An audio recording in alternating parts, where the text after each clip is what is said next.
Thank you everybody for joining. We have uh, quite a large audience over the next couple of days, which is pretty exciting to review and hear from all these different panelists we have. And to kick us off, I'm going to have Eric Scheeff, who is IDefine's Chief Scientific Officer, kind of give a lay of the landscape of what we're seeing in the Kleefstra syndrome community, both research and medical, as well as how our community is faring with all of our efforts. So, with that, Eric, I will turn it over to you.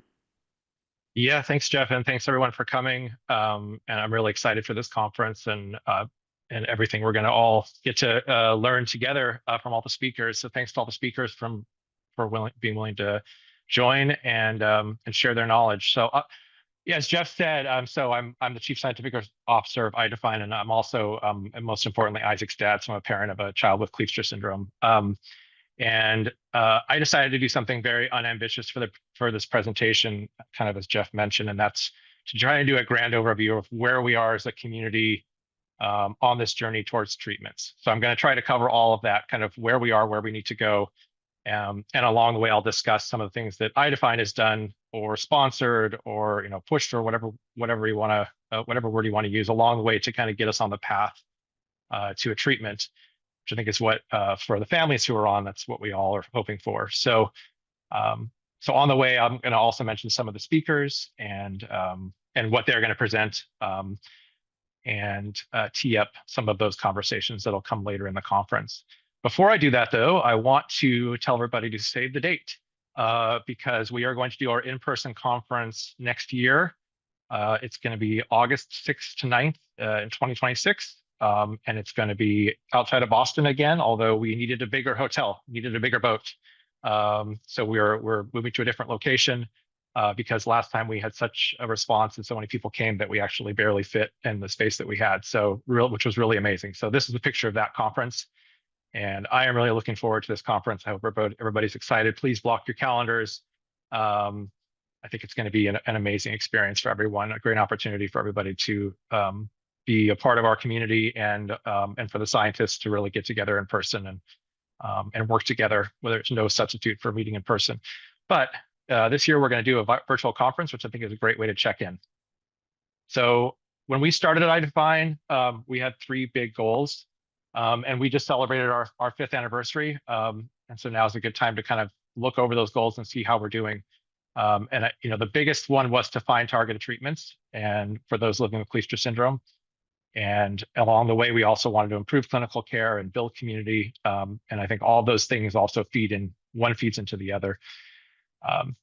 So one thing I also want to mention before I start diving into kind of where we are is I think something we really need to celebrate is that the community is really strong and really international. I was at the Global Genes Rare Drug Development Conference recently, and someone made a joke that if there's two patients with a rare disease, there'll be two separate foundations that are at odds with each other.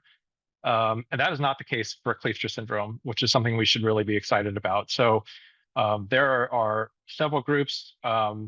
There's us, there's IDefine Europe, there's Kleefstra syndrome UK, there's the Spanish Kleefstra syndrome association.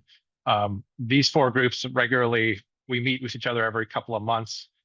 We share tips, share where we are, what we need help with, projects that we're thinking about working on together. And so I wanted everyone to know that interaction is going on and it's really healthy. And in fact, Tanya, who leads the IDefine Europe, will be presenting at this conference later on to discuss how we can use global patient data to better understand KS. So we're all looking for a treatment, and I wanted to talk about kind of that there's this system, and in this, you have to get the system to work for you to make a treatment. It's kind of like how it takes a village to raise a child. It takes this system to make a drug. And patients are our why, but there's a whole other group of parts to the system. And one of them is pharma, one of them is researchers, another is CROs, another is the clinicians, another is the government, and all of them provide parts that we need to make this happen. And the way we see ourselves is that we are the gears that help all these parts work together, because often, strangely, they won't without us doing something. And so if anything, we're kind of like oiling this system all the time. And so I think it's worth thinking about this big picture of all the pieces that we need to have working together. And that's our strategy, is to constantly be doing things to try to make um, the drug development path easier to follow for KS. So I'll get into kind of the specifics of that, but what we want is, if a drug developer looks at KS as a condition and says, is this something that I would like to work on? Is this an area that I think I want to try to develop something in? What we don't want them to see is a path that looks like this, quite scary. I don't want to walk down that path. Who knows what's down there? We want them to see something that looks like this, where everything looks pretty straightforward. They feel like they can get what they need, and everything's available to them. And so we're constantly thinking about, how do we make that path easier to walk? And the nice thing about making that path easier to walk is that, of course, if no one starts developing drugs that we think need to be developed, we can also walk it ourselves. And so the way I look at this is, there's two really big arms to building this path and making this path easy to follow. And one of them is to be developing what people call treatment leads, which would be possible treatments, early opportunities that could turn into a treatment later with additional development. But at the same time, we need to be thinking about and getting ready for future clinical trials. And you need to do these two things in parallel, because they both take a lot of time. And you certainly don't want to be in the situation where you have something promising, like, hey, we've got something we think could work, but we're just not ready to get it into the clinic because we're not ready for a trial. And so I'm going to talk about what we need to do for both of those things, because what you want to do is be able to have those ready at the same time, be able to get to trials, and then hopefully you succeed, and then you have treatments. So I'm going to go through in some more detail. I'm going to start putting some pieces in place of what it takes, and talk through some of the areas that we've provided some additional inputs into the system that I mentioned, to try to keep things moving and get us on that path. I think in terms of understanding disease mechanisms, which is the foundational part of getting treatments going, we owe this huge debt, because Kleefstra syndrome has been studied for a very long time now. A lot of great, talented scientists have been studying it. And so we already know quite a bit, which puts us in a great position. We can always be doing more. And one of the things we can be doing is to develop improved model systems, or make model systems get easier to get your hands on. So one of the most powerful model systems is induced pluripotent stem cell lines, or iPSC lines. And these are the lines that can be created from patients, but they can be turned into other cells like neurons, which can then be studied in a dish as a model. We realized that we really needed to make our own lines, and so those would be easily available. And the lines I'm showing here are available to academics. They're available to companies. They're easy. The MTA is straightforward. We're not asking for any rights on anything company creates. If they create a drug with these lines, it's theirs. And the point of this is to make it very smooth and easy if they need a model system to do their work. 5 labs have these. More are asking for them, so we'll be shipping more out. And the quick sum up for the scientists on the line is, we have isogenic, we have genuine patient. So we did a patient line of a male and female. We also have a knock-in isogenic based on the control. And so we have 2 controls and 4 KS lines. And those are all ready to ship today. So if you're interested, be in touch. So we are also trying to expand the model space for Kleefstra syndrome. So our strategy is that whatever someone develops, we have to be ready to screen that right away. So if somebody has an idea, or they have something that they think might work, we need to have those systems in place, developed, characterized, and ready to go. And so there were already, when we came onto the scene, there were already well-developed models for neurons in a dish. So these 2D models where you're growing neurons in a dish, there was already a mouse, there was already a fly model. But what we've been funding is some work that Latif Khazri, who's going to present at this conference, is doing to make richer 2D models where you include other cells that exist in the brain. The idea being that if you add these additional cells, you can make a more rich model that's more complete and maybe gives you a better picture of KS. And so we're funding a project in collaboration with Cure Epilepsy in Neil's lab to improve those models and also use those models to better understand epilepsy, which is a challenge for about a quarter of our families. So understand epilepsy and Kleefstra syndrome. And the benefit there is understanding epilepsy, even for that 1/4 of cases, could help everyone, because understanding why that's happening in those quarter of cases may help us understand KS for all patients. So it's really two wins. We get to improve this model system, and then we may start to get a better handle on why some patients have epilepsy. The other space where we saw there was really something missing was in the 3D space. So there's now the ability to make organoids, cortical organoids, which are basically small bits of brain tissue from these iPSC lines. And those bits of tissue will mimic some aspects of what's happening in the brain. So they're very rich models. And so we funded a project at UC San Diego to develop cortical organoids for Kleefstra syndrome. And so and I should mention, so Angels, who's the scientist working on that project, she'll be presenting later at this conference. And what we've heard from a lot of groups who are further down the path from us is that in terms of model systems, this is pretty much what you need. And there are going to be cases maybe where you need to make some other more exotic models, but this stable of models is a good set, and you can actually get very far with this. So we feel like we're getting that kind of spectrum of models really lined up, and the community is going to have the right tools in place to, like I said, be able to screen anything. So I think it's very exciting progress. The other thing that can really help understanding mechanisms is making sure that patient samples are easy to access for researchers. Patient samples often being blood, but could be other types of samples. And so we actually have two biobanking projects going. So biorepositories is where you store samples. Again, usually blood, can be other things. And we have one of those hosted at the Combined Brain Biorepository, and then one of those hosted at Simon Searchlight. And this reduces friction. If scientists need to get blood, and because they want to ask them biological questions about KS patients, they can get it quickly. And those two repositories are also very powerful because they couple those samples with anonymized patient data on patient phenotype. So you can then do correlations between how is the patient doing and what am I seeing in a blood sample. And I really want to also highlight the folks that have contributed to these projects. This takes some work. You have to get a blood draw.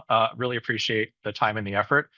And we will be asking for you for others to do the same thing. So later in this conference, Katina is going to come speak about Simon Searchlight and the registry in Simon Searchlight and the samples that are there, and all the things that Simon Searchlight does. Simon Searchlight's an amazing resource, and we want to really expand our footprint on that resource. It's really loved by researchers, and it really streamlines their work. So it's important for us to have a large presence there. And once you have all these items in place, you understand the mechanisms, you have some really good models, you've got patient samples, you can then start thinking about investigating candidates. And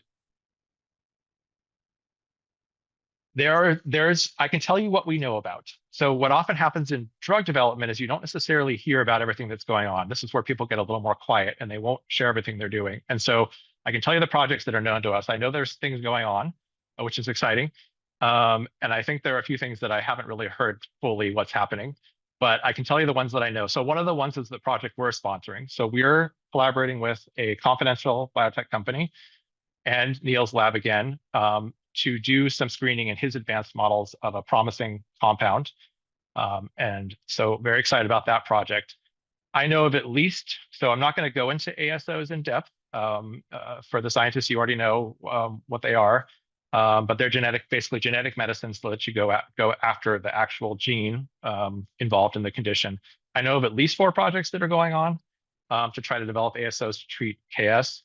And the brain model project is another exciting project, which is a bench to bedside project where the team is looking at patients and at cell models derived from those patients to try to better understand how they might be able to improve treatments for patients on a one-to-one basis. And that may yield possible leads as well. I think there are a lot more projects that are coming soon, both from us and others. So stay tuned. I think there's a lot of exciting things happening here. And Neil is going to give an update on brain model at this conference. And also, I think, importantly, so Yael Weiss, who leads a company that is working on translating drug development into the clinic for NDDs, is going to present about that process and what it's like on the front lines trying to translate drugs into the clinic for NDDs later in this conference. So I'm very excited to see her presentation. Okay, so in terms of where we are, I think that's kind of where we are. The next thing we would do is if we had leads that had been investigated and really looked good, and I think that may happen sooner rather than later, then we would start to go into that translation process, which shouldn't be minimized because there's a lot of steps kind of within that gray box there. But again, I'm trying to give the 20,000-foot view of kind of where we are, and I think that's where we are as a community. So I want to jump into the other arm of this, which is being ready for clinical trials, because that's, as I said, just as important. And you need to, it takes time to do this. It takes years to be ready for a clinical trial. And so we need to start that right now. There's already a lot going on there, and I'll get into, I think, all the wins. I think we really should be excited about the wins we've had as a community in this space, because we've had a lot we've already accomplished, and we have a lot more coming. So I think one of the biggest things is having centers of excellence. And so we saw the need for a United States Center of Excellence when we started IDefine. This is one of the first things we did, was sponsor a clinic at Boston Children's. And we're now celebrating over 100 unique patients. So 100 individual patients, not the same person seen twice, have been seen now at Boston Children's. And what that does is it starts to build, both you have this team, this amazing team, who now really have seen a lot of patients and really have a sense of KS. And those patients obviously get a direct value, that they get this coordinated care by people who are true experts in the condition. But the other thing is you get this halo effect where a lot of other things will start to happen because you have this clinic. It opens doors to do things like sleep studies, which Sarah Ferraro is going to discuss later in this conference. And it opened the door for us to do a natural history study and other work to prepare to be clinical trial ready. And Dr. Sid and Zoe are going to do an overview of that project later on in this conference. And it provides other benefits. For example, because this team was established at Boston Children's, I'll talk about clinical care guidelines. They became part of the consortium that generated the clinical care guidelines. So it just goes on and on. Having these center of excellence really, I think, helps us as a community. And it couples nicely. There was already a center of excellence in the Netherlands around Dr. Kleefstra and her team. There's also now a center of excellence that we helped get started in Australia. And so we kind of are now getting some, I think, very nice geographic coverage, and a really amazing group of clinicians who are all, interacting with each other and helping build knowledge. And we see different bits of knowledge come out of the different COEs that then get integrated into the whole. So it's really exciting to see this happening. Another thing you need to do is generate natural history studies. And why you need to do that is it's not enough to have a drug that, air quotes, works. You have to prove it. And so what does improvement mean? To understand improvement, you have to understand what the natural history of a disorder is. And so what the sort of specific definition is: the progression of a disease process in an individual over time in the absence of treatment. So this is, best possible care, but not a targeted treatment. You need to do studies to see that, where you follow patients over time and see how they change and what should be expected. And I'm really excited to see this presentation. So Joost is going to present the results of the first prospective natural history study that's been done on Kleefstra syndrome. It was done on older kids. And this was mostly to cover the area of regression, but I'm really looking forward to seeing that. That work is now almost about to be published. So really interested to see the findings there. And then the natural history study that we are funding, it focuses on multiple ages, but is mostly on the younger range of kids, so that we have good coverage throughout the age range to put ourselves in a good position for a future trial. While you're doing natural history study, there's other ways to gather this data too. There's what I would call alternative natural histories that you can generate. And so we've had a lot of success getting that process going as well. There are a couple really good platforms for this. First, I want to kind of cover a conventional natural history study that I was just talking about. That's prospective. You start with a group of patients. You say, these are our patients. We're going to follow them, say for 3 years, and we're going to control this very carefully. We're going to check in once a year. We're going to see how they change. Those studies usually are smaller because it's limited. Obviously, you can only do so many patients and they have to come in to do it. But there's alternative natural history study methods out there now. And these are mostly retrospectives. That is, you take the patient today and you ask or you pull from their records information and you say, what has happened to this person over time? They're more based on real world data as opposed to coming in, having a standard set of tests. This is more pulling information from the real world. But they're less controlled, but they can be huge because you don't have that limit of bringing patients in. And so there are different kind of complementary type of data. And there are two big platforms for doing this. One is RareX, which is based on surveys that are asked of the parents. And the other one is Citizen Health, which is based on medical records. And so we've established really good presence in both of those. And Kate I didn't have a pop-up for this, but Kate from Citizen Health will be coming and talking to us at this conference, doing an update on Citizen and what they're doing. And they have a really cool new AI feature that lets you basically chat with a bot that can read through your medical records that are stored securely at Citizen Health. And if you have a question about, when was my child last hospitalized, it can pop that up for you and pull it from medical records. It's really cool. So she'll be showing that at this conference. So benefit for the people who are on Citizen Health, it's immediate beyond the potential for the future from these types of natural history studies. So another thing you can do, and we have done, is to build a disease concept model. And I want to just quickly reset, but it is now published. So we've talked about this before. If you've seen me present on this, but if we know that natural history, then we can start to define improvement. But improvement can be relative because what's important to the families may be different than what would be important to someone who doesn't know about this, doesn't know about KS. So what the FDA wants to see is that we're doing patient-focused drug development. And so a disease concept model is a process by which you elicit the lived experience of the patients, their families, what they find most impactful. And we did this study with Boston Children's, with Boston University. We sponsored this study, and that is now published. So really exciting to see that out and something for us to celebrate, and definitely helps in terms of having us in the conversation that we are ready to go in terms of a DCM, and really excited for this paper. So this is open. You can look this up if you'd like to read it. If you participated in the study, you can kind of see how it all came out in the wash if you're interested in that. So another thing you can do along the way that is, I think, has a benefit for future clinical trial readiness, because as you feed all this information, what's important to patients, what do we know about the natural history study, what are we learning in our centers of excellence, we can then start to build clinical guidelines. That has an immediate benefit for patients, but also it helps us sort of refine what we know about KS, and that also then can help us when we're heading towards a clinical trial. But there's an immediate benefit, as I mentioned, for patients. And I think a lot of us who are parents have had this experience of you're the person educating the doctor, right? When you get this diagnosis, you're the one who's out learning about it and then telling them about it. And so you get this look of kind of befuddlement of, what is this rare disorder that your child has that I just told you they have, but now you're the one who has to tell me about it.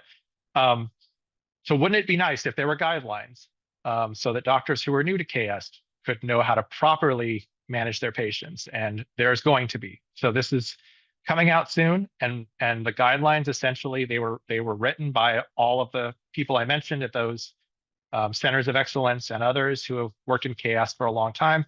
Is that for doctors who aren't familiar with it or are still learning, they can manage it sort of by the book, because there will be a book that says this is all the things you should think about doing. This is what you should be watching for. So Tichka is going to go, after my presentation, is going to be presenting those new guidelines. So I'm really excited for this. I think it's going to be a huge win for the families and for the patients, and improve care. So really looking forward to hearing more about that. The other thing we need to do as a community to make this easy is to organize our patients. And one of the best way, and that is, that way you can say, look, we know where they are, we know who they are, and if there's going to be a trial, we know who to contact. We're ready to go. And We're doing that with an amazing amount of success. Thanks to the community. We are now over 1,000 patients who are registered on the map, and you can see what an international population this is just glancing at this map. So, and not only is it exciting that we are now over 1,000, which is this huge milestone, which we achieved right before KS Day this year. Uh, if you look at the rate, so if you look at the total people registered by quarter, you can kind of see how there's these two rates that we were at this sort of, good rate, but not super fast. And now you can see it's really accelerating. And we've been kind of waiting for this because I won't get into modeling our patient numbers, but long story short, you can estimate how many patients we think have KS. And for example, in the United States, we think that number is about 10,000, but we only have 375 registered on our map. And so the question is, where are the rest? Well, the rest are not diagnosed because you need a genetic test, and most people haven't gotten that yet.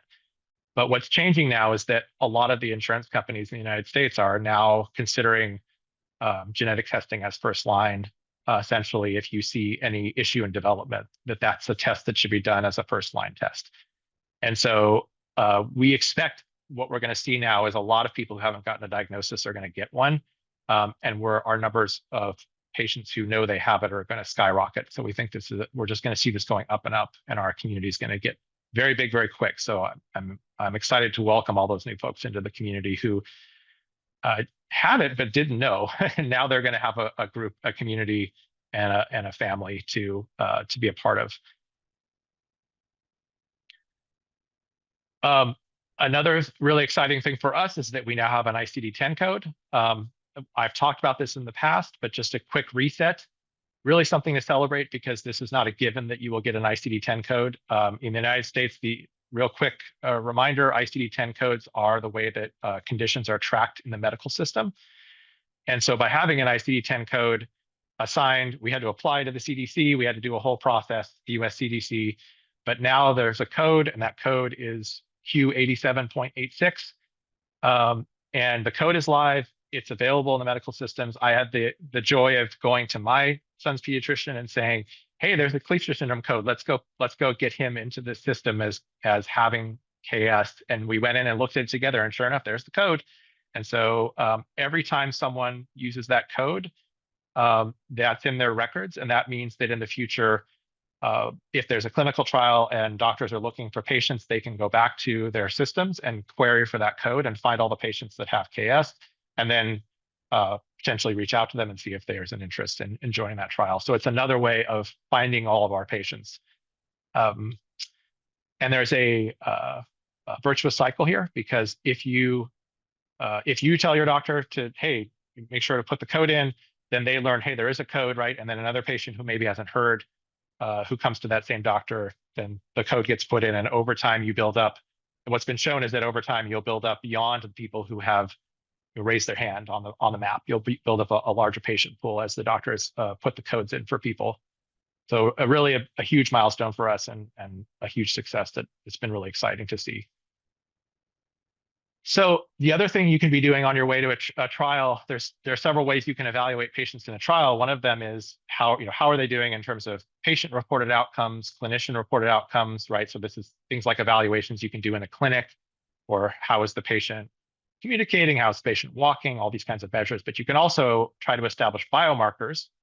So a biomarker is something objective that you can measure in a patient and with an instrument, and that indicates their status, right? So first you have to find candidates, then you have to validate them, then you have to determine how to use that. So a good example of this is like cholesterol, not for Kleefstra syndrome, but cholesterol is a biomarker for heart disease. So if you see high cholesterol, that means that person's at risk and needs to get additional evaluation.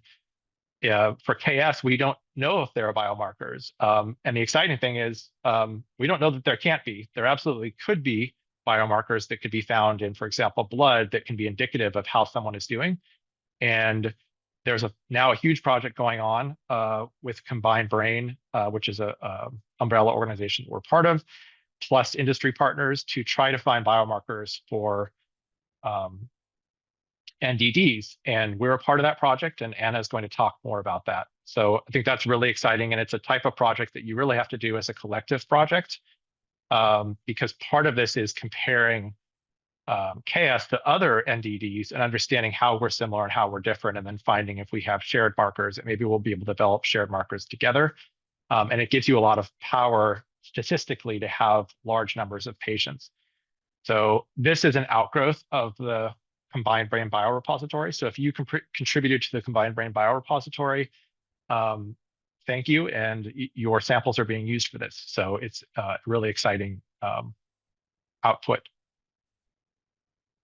So once you have all of this, you need to refine your endpoints. And this is an area we're not quite ready for. We're still putting everything together. And I think, again, this is one of those, the gray boxes are the things I think we're getting there, but we aren't quite there. But you would refine your endpoints. And then I think if you look at this whole system, I think there's a lot we should be excited about and a lot that's been done. And there's a lot more to come. But as we go through this, we'll need to be getting these early leads translated, and we'll need to be taking all the information that we're learning in our work or in the clinical trial clinical trial readiness lane to get to that point where we can refine endpoints and have those ready. And it's the endpoints meet up in a clinical trial. You refine those endpoints and you meet up in a clinical trial with leads that have been translated, that have gone through all of the initial stages, the steps, safety, evaluation, et cetera, all the way to where they're ready to be tried in a person. And then those two things will meet in a future clinical trial. And you will say, these are our refined endpoints. This is what we think matters to patients. This is what we think is indicative of true improvement. And this is what we hope to see. And then this is the molecule that we're going to try, or molecules that we're going to try. And so I think my overall, after doing this kind of grand review, my overall sum up that I want to share is that we are on track. I think we should all be really excited about the progress we're making as a community, as the whole community. And I'm talking about some of the things in this presentation that IDefine has done, but there's a lot of things that are being done by a lot of people in the community that are contributing. And I want to make sure that we understand this is a gigantic community project. We cannot move the system without everybody pulling in the same direction, and we are doing that. And so it's incredibly exciting to watch this come together. But we have a lot more to do. We have a lot more to do. And if you're a member of the community, I'm afraid we're going to be asking you for more. We're going to be asking you for more time spent filling out surveys. We're going to be asking you to show up for more blood draws in the future, for more biosamples, and there's a lot more work to come. So feel yourselves for that. But I want to also end by thanking everyone who has contributed along the way from the community, all the scientists who have worked on Kleefstra syndrome. It means a lot. It means a lot. So with that, I actually finished about a minute early, and that leaves us some time for questions. So if there are any questions, then I am happy to answer those.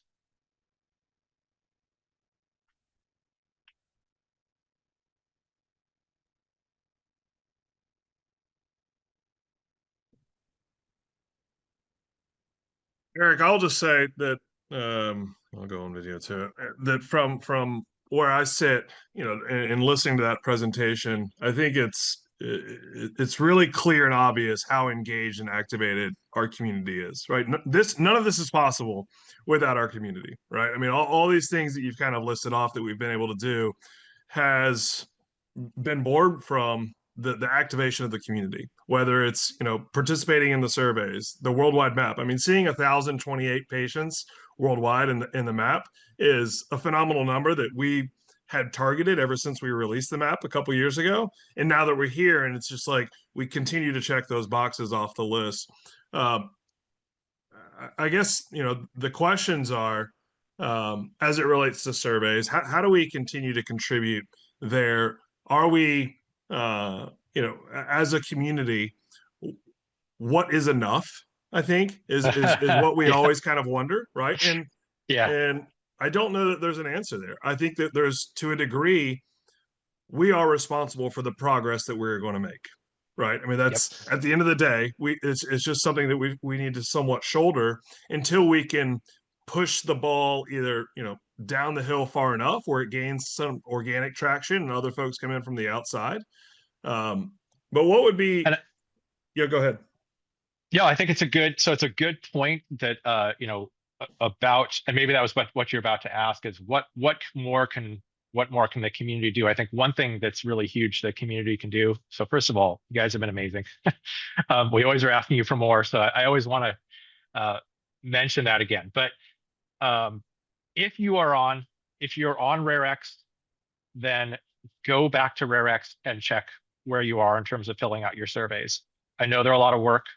Um, but RareX will push regularly updated surveys to you because they want to check in with you occasionally. So they want to check and see if anything's changed, and they can track as those surveys come to you. They'll, some of them will come to you like once a year, for example. Then they can see over time they're building up again more information about patients over time. If you've joined Citizen, right now we're at 115, but if you look at the platform, we have almost, I think, like 135 people who have gotten onto Citizen, but haven't quite finished the process of getting all their consents done and getting their medical records pulled into Citizen, which is what Citizen runs off of is the medical records.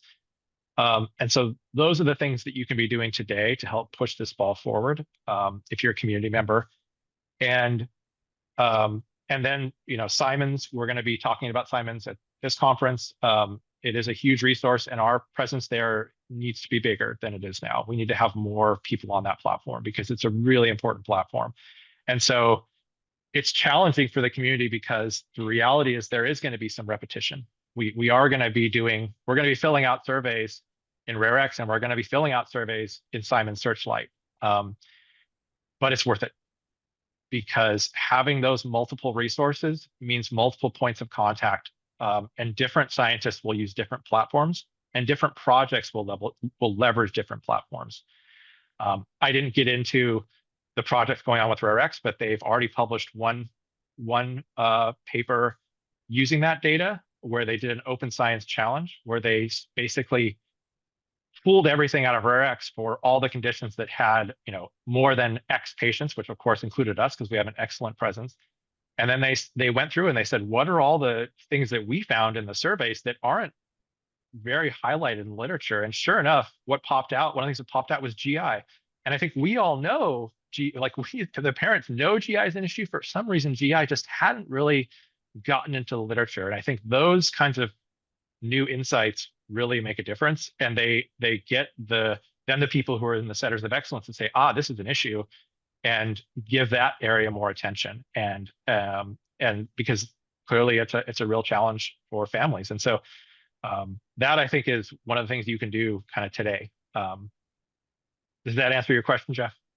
Yeah, and I think, Yeah. what we often hear about is kind of like the tangible result of our community Yeah. feeding into these asks, right? And so, sometimes the data goes in and it takes a while for us to work with the partners to be able to produce a deliverable.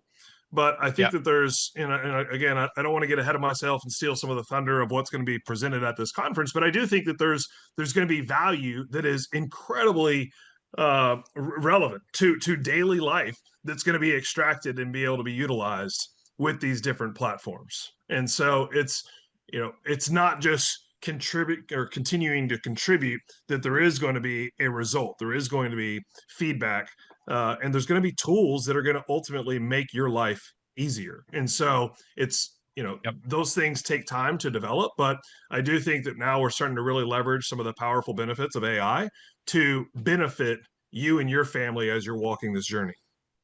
Yep. And I'm looking through the questions. So there was a point made about the ICD-10 code that it is only for USA. That is correct. So ICD-10 to give the whole, it's ICD-10/CM, which stands for clinical modification. So ICD-10 within the United States, it has a sort of second layer, which is this clinical modification that allows you to track patients. It's also used for insurance billing because, of course, in the United States we have private insurance, unlike a lot of the world where there's universal health care.